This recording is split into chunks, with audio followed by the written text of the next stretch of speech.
How to log into H&R Block employee portal. Let's get started. Launch your preferred browser. Now in the search box type in HRBlock and then search for it.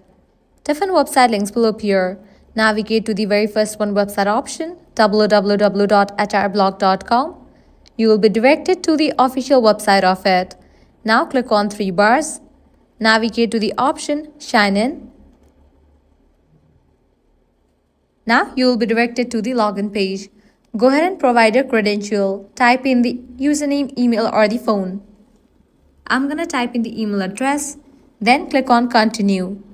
Now you will be prompted to enter your password. Type in that. In case you have forgotten your password, you can use one-time security code that will be sent to your phone number or the email address linked with your account. You can use these options. Just click on it, type in the code and you will be logged in. Or else type in your password. Click on Sign In. And with that, you will be logged into the account.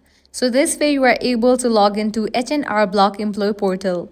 If this guide was helpful, do not forget to like, share and subscribe to our channel. Thanks for watching.